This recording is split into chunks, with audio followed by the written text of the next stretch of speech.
하나님, 기록된 말씀들이 살아있는 말씀이고 우주 만물을 통치하시는 진리의 말씀을 이 시간도 고백합니다.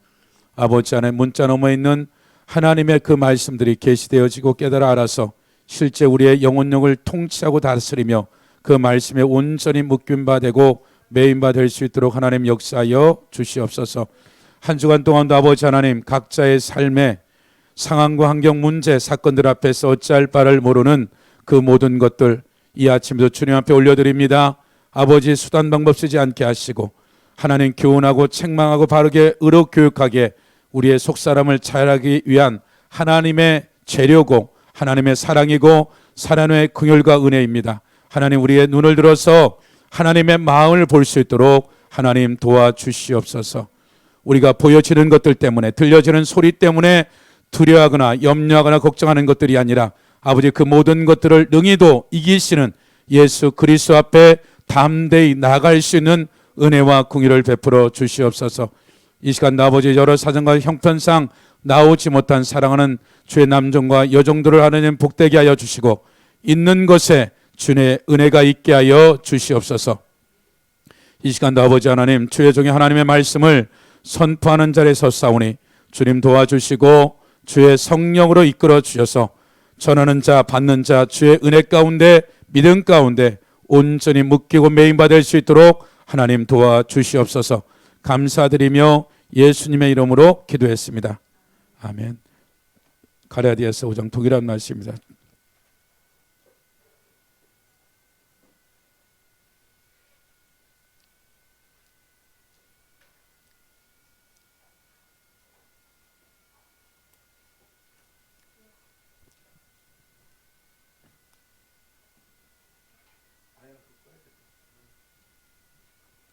오장 우리가 16절로 같이 봅니다. 16절로 6장 우리가 5절까지 합독합니다. 시작. 내가 이르노니 너는 성령을 따라하라. 그리하면 육체의 욕심을 이루자. 육체의 속은 성령을 거스르고 성령은 육체를 거스르는 이 둘이 서로 대적함으로 너희가 원하는 것을 하지 못하게 하려 함이라. 너희가 만일 성령으로 인도하는 바가 되면 율법 아래 있지 아니하리라. 육체의 일은 불명하니 곧 음행과 더러운 것과 호색과 우상숭배와 주술과 원수 맺는 것, 분쟁과 시기와 분냄과 당진 것과 분열함과 이당, 투기와 술 취함과 방탕함과 또 그와 같은 것들이 전에 너희에게 경계한 것 같이 경계하노니 이런 일을 하는 자들은 하나님의 나라를 유업으로 받지 못할 것이요 오직 성령의 열매는 사랑과 희락과 평과 오래차 자비와 양성과 충성과 온유와 절제 이 같은 것을 금지할 법이 없니. 그리스도 예수의 사람들은 육체와 함께 그 정욕과 탐심을 십자가에 못. 만일 우리가 성령으로 살면 또한 성령으로 행할지 헛된 영광을 구하여 서로 놀게 하기로 서로 투기하지 말지니라. 형제들아, 사람이 만일 무슨 범죄한 일이 드러나거든 신령한 너희를 온유한 심령으로 그러한 자를 봐라. 너 자신을 살펴보아 너도 시험을 받을까 두려워하라. 너희가 짐을 서로 지라. 그리하면 그리스도의 법을 성취하라. 만일 누가 아무것도 되지 못하고 된 줄로 생각하면 스스로 속임이라. 각각 자기 일을 살피라. 그리하면 자랑할 것이 자기에만 있어도 남에게 있지 아니하리라 하니 각각 자기 짐을 질 것이라. 2절 6장 2절 한 번만 더 읽어볼까요? 시작. 너희의 짐. 아멘. 우리가 이제 야고보서 우리가 계속해서 보아야 될 것들이 저번 주에 이어서 짐이라는 이 짐이 똑같이 6절하고 5절에 2절과 5절에 나와 있는 이 짐에 대한 것들, 말하자면 이후에가 바로수라는 똑같은 한글은 짐이지만 이 짐을 서로 져야 된다. 이걸 지는 데서 그리스도의 법을 따라서 져야 되는데 이 법은 로마서 8장에 나온 성령의 생명의 법을 따라, 다른 말로 말하면 성령의 지시를 따라서 우리가 그 짐을 져야 된다. 그리고 우리가 진리를 따라서 이제 말씀의 진리를 따라서 그 짐을 지는 것들이죠. 5절에 나온 짐은 각자의 마땅히 져야 될 짐은 본인들이 져야 되는 거죠. 그래서 이 짐을 지는 데서 이 짐이 결코 내가 손해보는 일이나 헛된 일들이 아니라 결국은 내 연약한 것들이나 내 부족한 것을 채울 수 있는 은혜이고 축복의 통로라는 것들이죠. 베드로 야고보서 1장 가보겠습니다. 야고보서 1장에 보면 1장 2절 우리 같이 읽어볼까요? 1장 1, 2, 3, 4절 읽어보겠습니다. 시작. 하나님과 주 예수 그리스도의 종 야고보는 흩어져 있는 12지파에게 문하노라. 내 형제들아, 이는 너희의 믿음의 실현이 인내를 만들어낸 줄 너희가 알미라. 인내의 온전을 이루라. 이는 너희로 고전하고 구비하여 조금도 부족하게 없게 하려 함이라. 그러니까 여러 가지 시험을 당하거든 기쁘게 여기라. 말하자면 우리의 삶에 있어서 성경은 시련이라는 것들, 그리고 이것이 시험이 되어지고 이것을 인내로서 이루어지는 어떠한 결과가 나오는 것들이죠. 성경은 이러한 패턴이 계속 반복되는 거죠.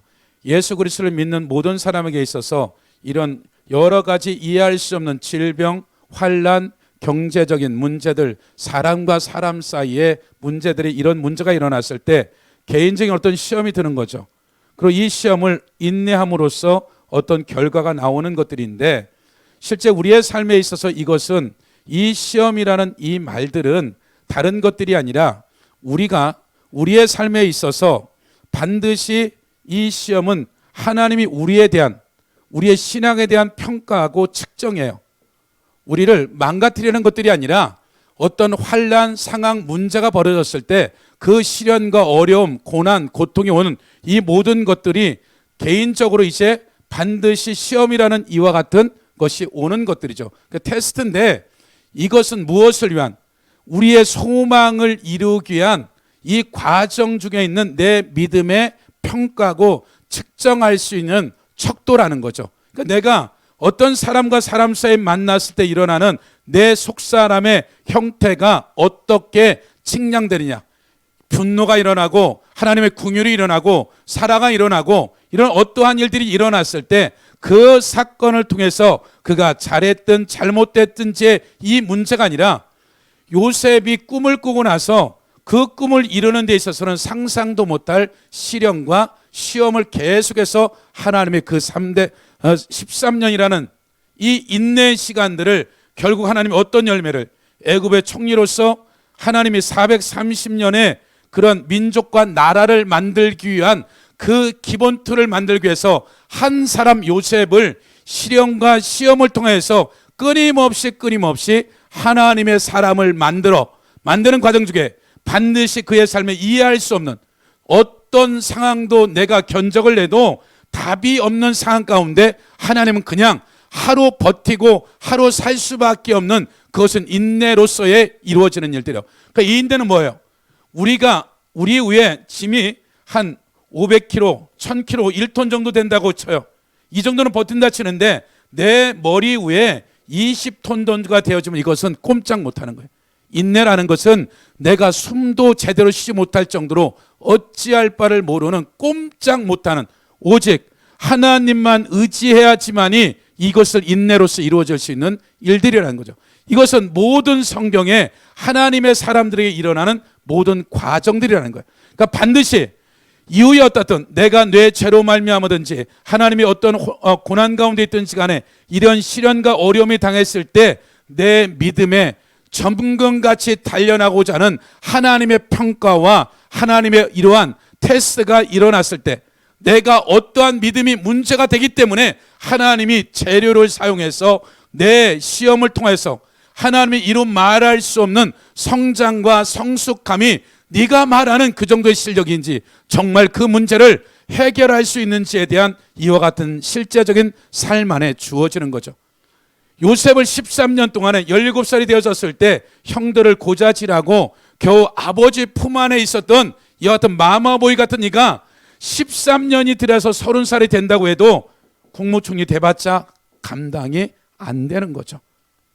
하나님이 이 야곱이 돈을 줘서 애굽에 카이로 대학을 보내고 정책을 공부해서 고위 공무원이 돼가지고 좋은 아파트와 어떠한 생활비 가운데 넉넉한 가운데 수석으로 졸업한다고 되는 부분도 아니라는 거예요. 그러니까 하나님이 꿈을 이루어가는 이 패턴은 성경은 계속해서 그에게 시련이 오게 되어지는 이 시련을 우리가 기쁘게 여겨라. 이것을 통해서 너를 정금처럼 단련할 것이고 네가 상상할 수 없는 하나님의 준비된 경륜과 계획을 너의 삶에 있어서 너의 믿음을 평가하고 너의 믿음을 측정해서 너가 이제 무엇을 인내해야 될지, 무엇을 어떻게 견뎌낼지를 견뎌낸다면 하나님이 반드시 그 결과에 열마가 있을 거라는 거예요. 마찬가지로 이 짐이란 짐도 내가 도무지 말도 안 되는 일들에 짐을 져야 될 때가 하도 많은 것들이죠. 우리가 마태복음 이제 20장으로 가보시면, 마태복음 20장 20절입니다. 20장 20절. 우리가 23절까지만 읽어봅시다. 마태복음 20장 20절로 23절. 시작. 그때 세베대 아들 어머니가 그 아들들을 데리고 예수께 와서 저를 무엇을 구하니 예수께서 이르되 무엇을 원하느냐 이르되 나의 이 두 아들을 주의 나라에서 하나는 주의 우편에 하나는 주의 좌편에 앉게 명하소서. 예수께서 대답하여 이르시되 너희가 너희 구하는 것을 알지 못하는도다. 내가 마시는 잔을 너희가 마실 수 있느냐? 그들이 말하되 할 수 있나이다. 이르되 너희가 과연 내 잔을 마시려니와 내 좌우편에 앉는 것은 내가 주는 것이 아니라 내 아버지께서 누구를 위해 예비하셨든지 그들이 얻을 것이니라. 열 제자가 듣고 그 두 형제의 분이 여기거늘. 세베대의 어머니가 와서 이 큰 아들 자식들 두고 예수님께서 이런 세베대의 어머니나 12 사도들도 무엇인가 이가 메시아의 어떤 증거들도 있고 반드시 무엇인가 할 거라는 것을 믿은 거죠. 그럼 이 메시아가 되어졌을 때 오늘날 우리처럼 하나님의 나라의 어떤 이 정도가 아니라 그 이스라엘 나라의 민족적 해박 정도로의 이 메시아를 다윗과 솔로몬 정도로 생각했었으니까요. 그래서 그들이 그 부모조차도 잘 되겠는 우리 아들을 국무총리, 내무장관 이런 것들을 시켜둘라라고 이런 얘기를 했을 때 이 부분에 대해서 예수님이 뭐라고 얘기하냐면 22절에 예수께 대답하여 이르시되 너희는 너희가 구하는 것을 알지 못하는도다. 내가 마시는 잔을 너희가 마실 수 있느냐? 그들이 말하되 할 수 있나이다. 말하자면 내가 너희가 원하는 그 무엇인가 줄 건데 그것을 너희가 마실 수 있냐 했을 때 다 마실 수 있다라고 대답을 한 것들이죠. 27장으로 가보면 마태복음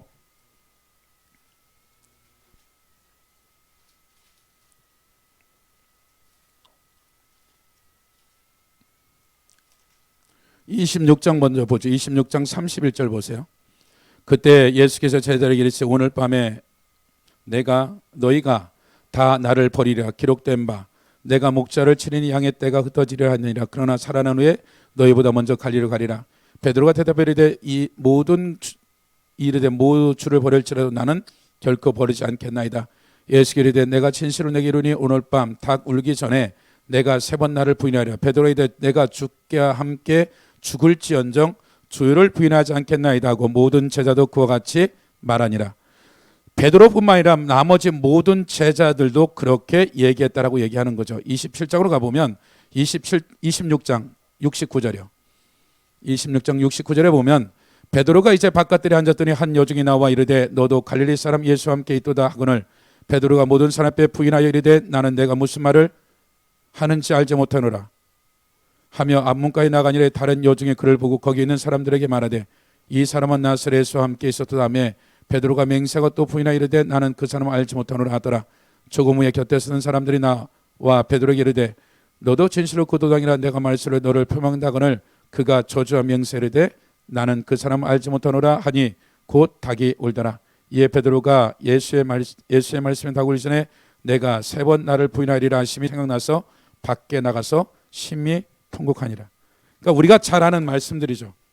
내가 죽을지라도 주를 따르겠습니다라고 했을 때 그 삶의 자리 가운데 예수 그리스도가 이 땅에 오셔서 메시아로서 말한 로마의 황제 자리에 앉아서 이가 이 이스라엘을 독립시켜서 자기들이 한 자리에 앉을 거라는 생각을 했던 이 모든 것들이 산산이 깨어지고 예수가 살아 있어야 무엇인가 이루어지는데 그가 십자가에 죽는 모습들이 이런 과정 중에서 이제 재판을 받는 과정 중에 제자들이 말한 대로 다 도망해 버렸죠. 어쨌든 베드로 말고 다른 사람이 제자리에 왔는지 모르지만 베드로가 이제 이 재판 자리에 왔을 때 많은 이들이 너도 그 제자라 했을 때 그가 입술로 말하는 것들은 부인해 버린 거죠. 내가 모른다라고 한 거죠. 그 삶의 여정 가운데 일어나는 하나의 어떠한 사건들이죠. 그러니까 우리의 삶이 내가 기도를 하고 말씀을 듣고 말씀을 공부했을 때 내가 어떤 결단하는 이 결단이 실제 그 은혜가 은혜 되는 실제 내 마음에 완전 말씀화 되는 것은 그 받은 은혜가 사건과 문제를 만났을 때 내 삶이 어떠하냐는 거죠. 우리가 어떤 생각을 착각하냐면 내가 기도하고 받은 은혜가 크죠. 내가 성경 읽는 것도 크고 내가 말씀을 깨닫는 것도 적은 일이 아니라 큰 일이지만 그것이 실제 말씀이 육신이 되어 내 삶에 말씀이 통치가 되어지고 그 말씀이 묶여지는 것은 삶의 실제 사건과 문제가 생겼을 때 내가 하나님 말씀 앞에 아멘 할 거냐 아니면 내 육신의 생각을 따라갈 거냐 성령을 따라갈 거냐라고 봤을 때 우리의 매일매일 삶의 순간순간에 내 생각과 사건과 문제 앞에서 만나지는 이 선택이 내가 실제 삶에 하나님의 사람으로 성장하고 자라는 과정 중에 있는데 우리는 우리가 어떤 쪽 동전의 양면처럼 우리가 대가를 지불해서 하나님과 개인적인 관계나 하나님 앞에 성경을 읽거나 기도하거나 하는 이런 모든 것들이 마치 신앙의 척도라고 착각할 수 있다는 거예요. 여러분의 삶에 사건이 하나 일어나면 실현 문제가 벌어지면 이 시험 앞에서 여러분의 테스트가 이제 되어지는 거죠. 너가 실력이 있다는 그 실력이 어느 정도. 베드로 목숨 걸고 내가 다른 모든 일이 벌을지라 나는 버리지 않겠습니다. 맹세하며 그가 그 며칠이 지나지 않아서 이 밤에 그가 어떻게 돼요? 그 보론 앞에서 저주하며 맹세하는 이 맹세가 주님과 눈동자가 마주치는 이 삶의 현장이 베드로에게만 있는 우스운 일들이 아니라 우리의 삶에도 우리가 주님의 눈을 못 볼 뿐이지 주님은 내 안에서 내 바깥에서 내 삶의 매 순간순간 분초를 하나님은 나보다 너무나 잘 알고 있음에도 불구하고 내가 하나님 앞에서 육신의 생각을 따라 사는 삶이 일반화되어진 삶을 우리는 그냥 이것은 괜찮다라고 살아내고 있다는 거죠. 그러니까 반드시 하나님의 말씀은 살아있어서 자유의 날선 어떤 금도 에리에서 혼과 영과 관절과 골수를 찔러 쪼개질 뿐만 아니라 그 말씀이 반드시 생명이기 때문에 내 속사람이 사건들마다 어떻게 돼요? 자라날 수밖에 없다라는 거예요. 그래서 여러분의 삶의 사건이 일어나는 이것이 하나님이 허락하지 않으면 참새 한 마리도 공중에서 떨어지지 않는 거예요. 그러면 여러분이 누명을 쓰든 억울한 일을 당하든 말도 안 되는 일이 일어나든 여러분의 죄악의 문제조차도 여러분이 일어난 이 문제가 여러분의 믿음의 현주소가 어떠한가에 대한 평가가 냉혹할 정도로 내가 측정하지 않으면 우리는 착각 속에 우리의 신앙생활을 할 수 있단 말이에요. 많은 사람들이 그런 얘기도 하죠. 그러니까 제가 하나님을 알아가면 알아갈수록 모르겠어요. 정말 두려운 거예요. 사람을 만날수록 나도 오늘도 성경을 읽었고 말씀을 안다 그러지만 나보다 훨씬 뛰어난 사람들을 만나면 그냥 할 말이 없는 거예요. 할 말이 없는 거예요. 그러니까 하나님 앞에서 우리가 알고 있는 이 모든 것들이 그나마 성경적이면 다행인데 성경적이지 않은 부분들도 굉장히 많이 있는 것들이죠. 그래서 우리가 하나님 반드시 이런 금을 연단해서 하나님이 정금처럼 만들듯이 우리의 불순물을 빼는 것은 사람의 환경 가운데 우리를 넣는 것이 가장 빠르기 때문에 하나님이 그 가운데 넣어버리기 시작한단 말이에요. 에베소 우리가 5장으로 가보시면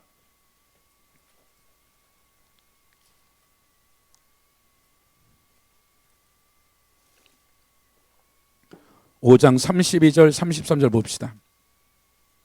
5장 32절 33절 보겠습니다. 에베소 5장 30절 이 비밀이 크도다. 나는 그리스도와 교회에 대해서 말하노라. 그러나 너희도 각각 자기 아내 사랑을 자신같이 하고 아내도 자기 남편을 존경하라. 이 비밀이 크도다. 그러니까 지금 사도 바울이 어떠한 비밀에 대한 얘기들을 하는데 우리가 잘 아는 대로 지금 앞에 구절을 우리가 잘 알죠. 다른 얘기들이 아니라 계속해서 얘기하고 있는 얘기들은 남편과 아내에 대한 얘기들을 하는 거죠. 남편은 아내를 사랑해라. 아내는 남편에게 순종 복종해라. 남편이 아내를 사랑하는 것은 예수 그리스도가 십자가에서 온 인류를 구속하신 그 죄를 지불한 대가를 지불하는 거예요. 그 수준이 인류 구속을 하는데 당신이 아무런 죄도 없는데 그 대신 인간 모든 죄를 원죄와 사망 음부를 위해서 죽었던 이 사랑을 남편이 아내를 사랑해야 된다고 했을 때 이 당시에 에베소나 이 성경에 쓰여진 2000년째 당시는 종이라는 이 존재 자체는 실제적으로 소유물이었어요. 소유물이라는 것은 물건이에요. 사람이 아니라 똑같은 동종의 사람인데 이건 소유물이에요. 팔고 살 수 있고 죽이고 살릴 수도 있는 게 누구한테? 주인에게 달려있는 거예요. 말은 그래서 이 고린도 교회 같은 경우도 40만 명 중에서 30만 명이 노예였어요. 종이었다고요. 그 경제의 모든 것들은 다 그 사람의 어떤 기계보다는 노동력 자체가 모든 것이 노동력이기 때문에 다 종들이었단 말이에요. 아테네나 이런 스파르타나 이런 지역에서는 심지어는 1년에 한 번씩 노예 숫자를 정해놓고 그 일정한 숫자가 넘어지면 그냥 죽였어요. 그러니까 그들이 개념에 사람이라고 생각하는 거예요. 소, 돼지보다 못할 정도의 그냥 그렇게 이들이 숫자가 많아지면 문제가 생기니까 어떻게 되는 거예요? 이 사람을 그냥 숫자를 정해서 일정한 숫자가 넘었으면 그날 한날 다 죽여버리는 거예요. 이 당시에 여자라는 이 존재 자체가 이 어떤 원수로 인해서 남자에 대한 이 우월주의 때문에 여자라는 존재가 이런 종들보다는 나았지만 결혼했을지라도 이 아내라는 위치가 오늘날 우리가 말하는 이 정도의 사고가 아니었다라는 거예요.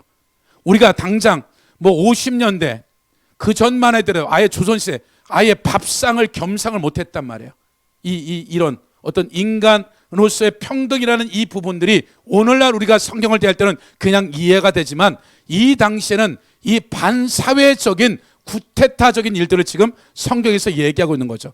그렇기 때문에 빌레몬에게 오네시모인 이 종이 돈을 가지고 도망갔는데 사도 바울이 보내서 형제처럼 여겨라. 이건 이건 말도 안 되는 소리라고요. 말도 안 되는 이 노예를 형제처럼 여기라. 그냥 사람이 아니라 물건인데 이 물건을 나하고 동일시 여겨라. 이건 말도 안 되는 소리인 거죠. 그러니까 이것을 오네시모의 이런 일들이 빌레몬이 받아들이는 것들이죠. 동일하게 이 종들보단 낫지만 아내를 사랑한다는 이 당시에 남편들이 이것을 한다는 것은 마치 빌레몬이 오네시모를 용서하는 것만큼 쉽지 않은 거예요. 왜냐하면 잘하든 잘못하든 그 조건 자체가 뭐다? 그리스도가 십자가에 죽은 것처럼 그렇게 사랑한다는 이 전제를 이 아내들은 여자분들은 이런 순종하는 거나 복종하는 거 어릴 때부터 어느 정도 되어 있기 때문에 되어지지만 남편이 이것을 사랑한다는 이 말은 오늘날 우리가 21세기에 살고 있는 평등사에서는 느끼지 못하지만 이 당시에는 이 남편들이 이해할 수 없는 일들인 거죠. 그러니까 이것을 지금 사도 바울은 가정이라는 이것에 하나님이 사랑과 복종이라는 손중이라는 이 두 단어 안에서의 모든 하나님의 시스템들이 이 가정이라는 이 부부라는 이 안에 이제 부부가 이제 결혼해서 자녀를 낳게 되어지면 이 자녀는 어디서 하나님의 말씀을 배우는 것들이 아니라 가정에서 부모의 엄마 아버지가 하나님의 말씀 안에서 사랑이 어떤 것이냐, 그리스도가 죽을 영혼들을 사랑한 것처럼 사랑해야 돼. 순종은 조건 없이 어떻게 돼요?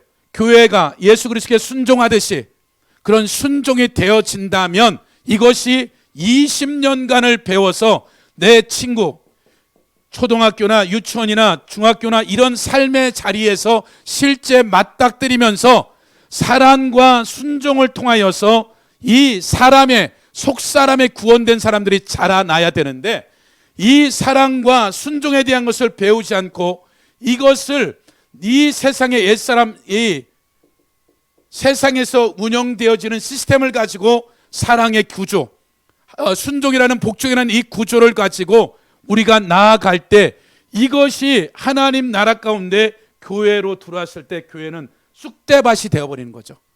쑥대밭이 되는 거예요. 그러니까 우리가 하나님 안에서의 이 부분들이 6장 1, 2, 3절 한번 읽어볼까요?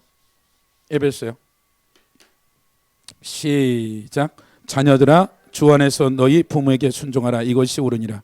내 아버지 어머니를 공경하라. 이것이 약속에 있는 첫 계명이니 이로써 내가 잘되고 장수하리라. 또 아비들아 너희 자녀를 노엽게 하지 말고 오직 주의 교훈과 훈계로 양육하라.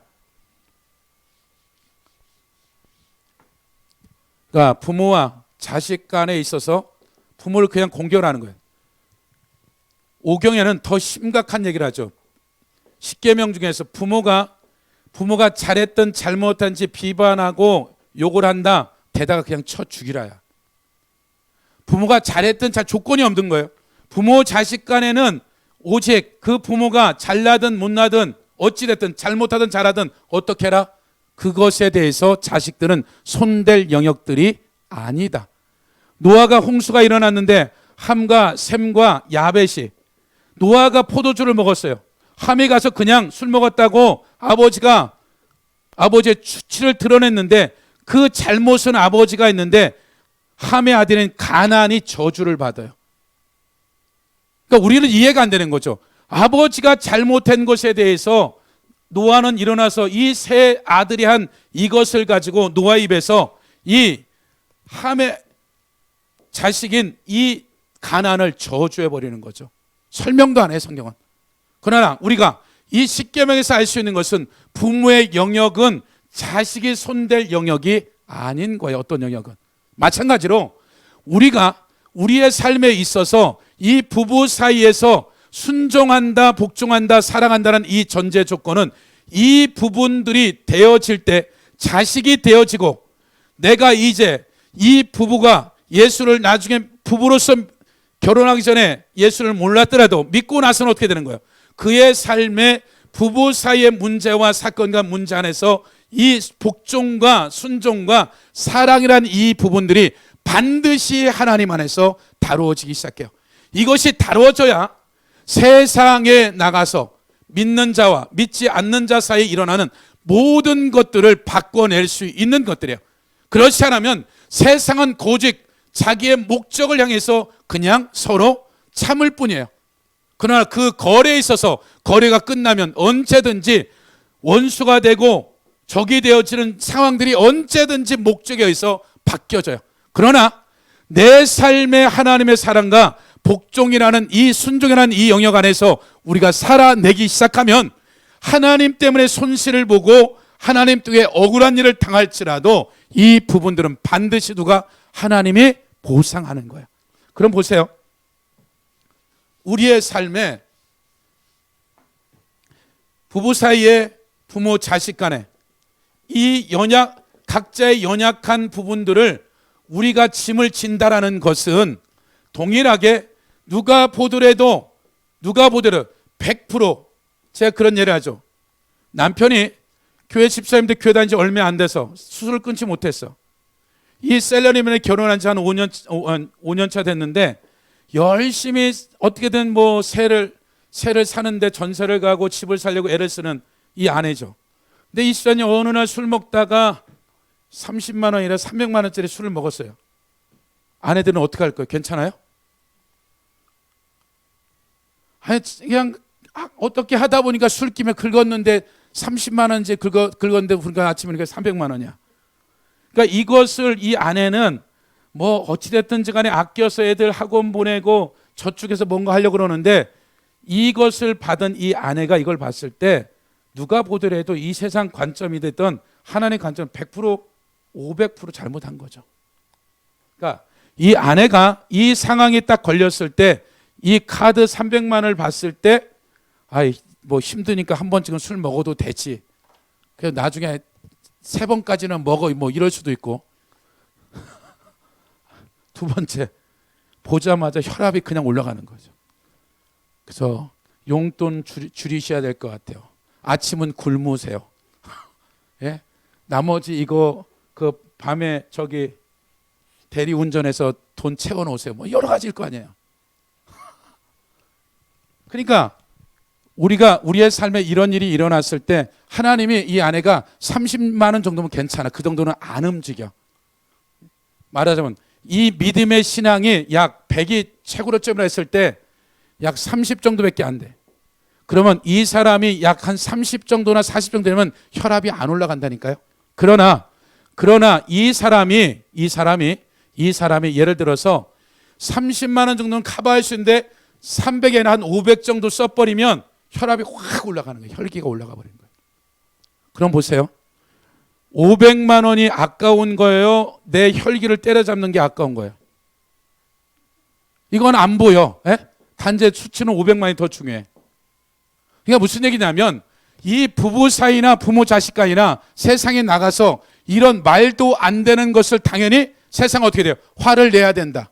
이거 한번 엎어지 않으면 인간 안 된다. 온갖 수단과 이런 것들을 세상 시스템으로 이걸 적용하는데 이걸 가지고 내 속사람이 내 속에서 반응이 어떠냐는 거예요. 내 속의 반응이. 그럼 이 반응의 500만 원짜리보다 이 혈기가 훨씬 싼 거예요. 이 혈기 하나, 짜증내는 거, 분내는 거 하나 때문에 순간 모든 것들이 인생이 틀어질 수도 있어요. 그러니까 우리의 삶에 일어나는 사건이 누가 보더라도 남편이 부당한데 이것에 대해서 어떻게 돼요? 그냥 아무 말 하지 말래. 혈압이 확 올라갔다가도 하나님, 내가 이 혈압을 어떻게 조절하지 못하니까 이 목사가 그러는데 순종하래요. 혈기 부리지 말래. 어떻게 해요? 도와주세요 하는데 그 순간에 성령이 내가 이렇게 확 올라갔었는데 어떤 남편의 궁결함이 확 생길 수가 있다는 거예요. 그러니까 사건들마다 내가 그 순간에 거짓말하려고 했는데 그 순간에 내가 거짓말했는데 그런 수치심이 오든지 오지 않든지 별반 영향력을 안 주더라는 거예요. 그래서 우리의 삶에 매 순간 이 가정은 끊임없이 전쟁터예요. 이곳에서 넘어지고 쓰러지면서 내 내면이 닫아지고 솔직히 내 어떠한 내공이 쌓여져서 세상에 나가서 어떻게 돼요? 그들 삶에 건 바이 건으로 사람과 부딪히면 사람 만날 사람 한 명도 없는 거예요. 그러나 이것이 세상에서는 어떻게 되는 거예요? 무언가 얻을 게 있고 진급해야 되고 목적이 있으니까 참을 뿐이에요. 그러나 내가 목적을 이루어지면 어떻게 돼요? 완전히 버려버리는 거죠. 등 돌리는 거예요, 세상에. 근데 이랬을 때 하나님의 사람들이 세상 사람들을 이렇게 이용해서 얻을 것 없고 확 돌아서 버리면 한 영이라도 얻을 수가 없는 거예요. 그러나 우리가 하나님 안에서 이 사랑과 순종과 복종을 가지고 실제 삶의 영역으로 딱 들어가 버리면 세상 사람들이 없는 거기 때문에 그 사람을 좋아해요. 그냥 만나기만 해도 그 사람이 좋은 이유는 몰라요. 근데 그 평안함이 그냥 덮쳐버리기 때문에 저 사람을 만나면 박을 먹든지 떡을 먹든지 놀든지 그냥 좋은 이유가 뭐냐면 내가 그 상대방이 가진 하나님을 모르는 흑암이 완전히 싹 쌓여져 있는데 이 상대방인 사람이 빛이 있기 때문에 빛의 영향이 가버리기 때문에 영혼의 본질적인 것은 갈급이 있는 거예요. 그래서 여러분의 삶에 우리가 일어나는 일상에 일어나는 이 가정이라는 이 단위 안에서 이것이 되어져야지만이 실제 삶의 현장에서 또 되어지는 거예요. 그래서 여러분의 삶에 있어서 끊임없이 오는 이런 사건의 문제, 시련, 문제, 이것을 시험이 오고 이것을 인내해야 되는 이 결과가 여러분에게 있어서 어떤 것은 6개월도 가고 1년도 가고 10년도 가고 한 영역의 악성과 악습을 뽑아내는 데 있어서는 그 한 번에 되는 경우도 있지만 실제 그 깊이와 넓이가 마치 우리가 혈기나 짜증이 그냥 나는 것 같지만 내가 이 혈기와 짜증이 빙산의 일것 같다는 거예요. 이걸 붙잡고 기도하고 금식하다 보면 이 혈기, 분노, 짜증이 내가 생각하는 것보다 굉장히 크고 오래됐다라는 거야. 그럼 이런 영역에 있어서 하나님이 우리를 시련 가운데 혈기라는 것, 짜증이라는 것, 분노라는 이 영역들을 다룰 때 하나님이 한 번 다루겠냐는 거예요. 왜 하나님이 굳이 다윗을 사울에게 붙여서 기름 부음 받은 종을 손대지 말아라 말을 하는 거예요. 그가 한 번 통과했으면 하나님 안 해도 돼. 근데 그보다 더한 어떠한 그 믿음을 뛰어넘는 그 억압과 악성의 그를 눌러버리면 그게 또 튀어 올라오는 거죠. 그러니까 하나님이 우리의 반복되는 일들이 있다면 그 영역을 고쳐져야지만이 하나님이 또 다른 걸 맡길 수 있기 때문에 그 영역을 다루는 거예요. 그래서 각자에게서 하나님이 잘하는 영역을 계속 하나님이 성장시키고, 이 성장되는 것이 구멍 같은 구멍을 하나님이 또 다루는 거예요. 한 면은 반드시 하나님이 잘하는 영역에 잘되게 하시고, 그 잘되는 영역이 내 연약함을 자동적으로 메꿔지지 않는다라는 거예요. 그 영역을 하나님이 다루는 영역이 있기 때문에 이 구멍을 하나님이 다룰 때 여러분의 삶에 이러한 일이 벌어지면 이 사건을 내가 몇 점 줄 수 있을까? 내가 내 자신의 이 처리에 대한 것들이 겉으로 나이스하게 포장하는 거 말고 립서비스가 아니라 내 속에 일어나는 현상들을 내가 몇 점을 줄 수 있느냐, 냉혹하게 주님 앞에 평가를 해야지만이 또 다른 시련이 왔을 때 내 거짓에 내가 속지 않는 거예요. 내가 나를 평가할 때 냉정하게 평가하지 않으면 마치 포장하고 겉에 보여지는 이것들이 내라고 생각하지만 상대방이나 아는 사람들은 절대 그렇게 평가하지 않는다라는 거예요. 그래서 여러분들이 어떤 사건과 문제를 만났을 때 그 짐을 혀를 깨물고 머리를 쪼아리고 뇌를 빼고 하나님 앞에 달려가야 돼요. 일단 만나서 공간 안에 어려워 그냥 도망가셔야 돼요. 일단 도망갈 데가 없으면 화장실로 일단 도망가셔야 돼요. 화장실에 오래 있다 나와야 돼요. 그냥 세수도 하고 양치도 하고 바깥에 혈압이 올라가든 말든 내 혈압 줄여야 되니까. 그러니까 도망갈 공간에서 도망가서 마음 정리하고 다시 만나야 돼요. 그러니까 여러분이 여기서 우리가 계속 제가 얘기하는 게 오전 오후 예배 3시간 은혜 받았어요. 나가서 혈기 딱 한 번 부리면 송두리째 은혜는 싸그리 보따리 사서 왼수가 도둑질해 가고 혈기가 딱 자리 잡는 거예요. 그러니까 10년 20년 이렇게 신앙생활 해봤자 그냥 어떻게 되는 거예요? 변화가 없는 거예요. 우리가 생각하는 것보다 하나님 나라에 있어서 우리가 상상할 수 없는 전쟁이 매번 일어나고 있는데 그 전쟁은 먼저 어디서 일어난다? 내 안에서. 내 안에서 일어나는 거예요. 육신의 생각이냐? 성령의 생각이냐? 진리의 말씀이냐? 내 옛습관을 살 거냐? 이 부분들이 되어져야지만이 여러분의 삶의 모든 삶이 전환되는 거예요. 그래서 이 일들을 여러분들이 또 한 주간에 육신의 생각을 살아갈 건지 성령을 따라 생각을 따라갈 건지, 내가 여러분에게 있어서 반드시 설교가 강단에서 떨어지면 짐질 일이 생겨요. 안 생기면 이건 뭔가 마비가 된 거예요. 마비가 된 거라니까요. 그럼 저는 안 져요. 저도 계속 져야 되는 거예요. 이게 저는 제 영역에 맞게 져야 된단 말이에요. 예? 그러니까 어떤 영역에 있든지 여러분이 말씀을 받게 되면 그 말씀에 걸맞는 여러분의 믿음의 레벨에 맞게 하나님이 상황과 환경을 넣어서 시련과 시험을 통해서 인내로 이걸 이기게 해서 면역력 증가되고 내공이 생겨서 더한 일들을 처리할 수 있는 이 훈련은 어느 날 갑자기 한 번에 되지 않아요. 매일의 삶 가운데 여러분이 싸워내야 되는 거예요. 그러면 하나님 어떻게 될 거예요? 반드시 여러분이 보상해. 경제적인 것들이 뭐가 되든 손실이 일어난 것에 대해서 하나님의 말씀 때문에 손실을 입었기 때문에 그날에 가서 한날에 어떻게 된다? 정산해요. 그래서 여러분들이 어떠한 삶에 일어나든지 여러분의 짐이 보여지면 접으시라는 거예요. 재미도 있고 정말 즐거워요. 힘도 들고. 제가 토요일 뵙기 시간이 없어서 오후에는 이제 오후 2시 예배 안 드리니까 일찍 설교 준비를 해야 되겠다. 밥 먹자고 걸려가지고 5시간을 붙잡았어요. 아주 심장이 쪼그라드는 줄. 머리 댔는데 기도 시간 지났어. 8시 38분이야. 집에 가서 씻고 왔는데 누웠는데 새벽 4시야. 그러니까 저거 안 만날 수도 없고 만나긴 해야 되는데. 그러니까 만나야 되는 거예요. 그분은 그분대로 나름대로 뭔가를 하고 있었어. 내가 할 수 없는 일을. 그러니까 여러분의 삶에 이것은 내 삶의 어떤 계산이나 어떤 세상적인 이걸로 나오는 게 아니에요.